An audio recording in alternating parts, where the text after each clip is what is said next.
Welcome.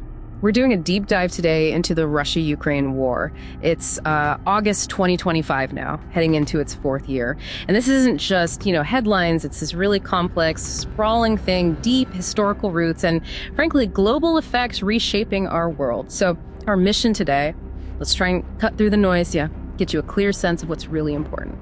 Okay, let's get into it. Absolutely. We'll be digging into that history, the background that set all this up, and then the realities right now, battlefield, economy, how it's all shifting international relations, global power stuff. The goal is for you to grasp not just what's happening, but the why it matters. Hopefully some aha moments, a solid perspective. Okay, history first. We absolutely have to start there. It gets missed sometimes. You've got the Kremlin's narrative, this idea of a shared historical and spiritual space.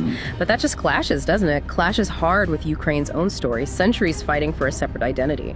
So when we talk about these clashing stories, what's like a key moment, an agreement that really shows these different paths, especially for Ukraine's security? Yeah, that's crucial. And you can't talk about that without mentioning the 1994 Budapest Memorandum. It's fundamental. Think about it. Ukraine had the world's third largest nuclear arsenal after the Soviet Union broke up. Huge. And they gave it all up voluntarily in return. Security assurances, explicit ones from Russia, the UK, and the US. So Russia's invasion, it's a direct violation, a total breach of that promise. And the really big insight here, the scary part, it isn't just a betrayal. It's the precedent it sets for global non-proliferation, that whole system to stop nukes spreading. It basically screams to any country without nuclear weapons. Yeah. Those promises, maybe they're worthless. Wow. That is a chilling thought. Puts things in a very different light. Okay, so moving from those broken promises to now, the battlefield. It's a grinding war of attrition. We hear that phrase a lot. But what's really striking looking into this is how it shows, how unprepared peacetime industry can be. Russia, for example. Unexpected resilience economically, industrially. They've pivoted to a war economy, pumping out shells, armored vehicles, and nobody predicted, right? That's the million-dollar question, isn't it? The Western sanctions, they caused problems, definitely hurt some areas, but they didn't cause that total economic collapse some people thought would happen. Not even close. Russia's system, more state-controlled, proved pretty nimble at retooling when they felt the stakes were existential. They found ways around things, rerouted supply chains, leaned on, let's say, friendly partners, ramped up their own production, way more than expected. And that forced Europe's hand on aid. They had to change strategy. We're seeing a move away from just sending old stock, which, runs out. Now it's industrial scale buying. Big, long-term contracts for defense companies. Firing up old production lines, building new ones. It's a huge shift. Slow, but systemic. Signals everyone knows this is going to drag on. And the impact, it just ripples outwards, doesn't it? Far beyond Ukraine and Russia, globally. Well, this war has really shown up the cracks. Fragmented world order. Sure, most countries at the UN condemned Russia, but you've got key players like China, like India, kind of keeping their distance strategically. They're engaging economically, diplomatically, but cautiously. It shows real differences in how powers see this crisis and their own interests. Exactly right. Take India. They've been buying discounted Russian oil, although interestingly, that economic benefit, it's shrinking fast. Discounts are way down, maybe like $1.50 a barrel recently. But here's something really telling.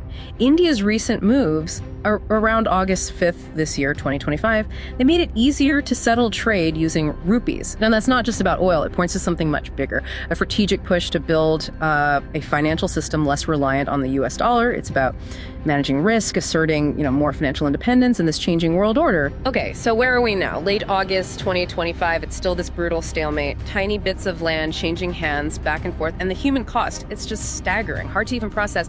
Hundreds of thousands of military casualties, millions forced from their homes.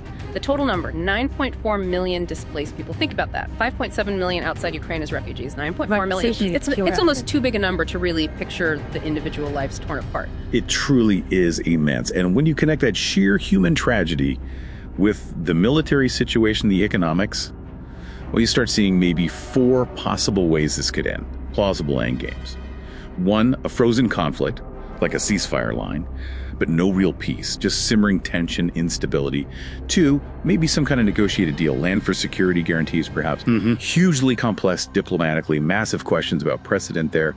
3, Ukraine somehow pushes Russia back to the 91 borders. Militarily, that's still a very, very tall order. Or 4, Russia manages to consolidate the territory it holds now. That would fundamentally shift geopolitics, maybe even normalize conquest again.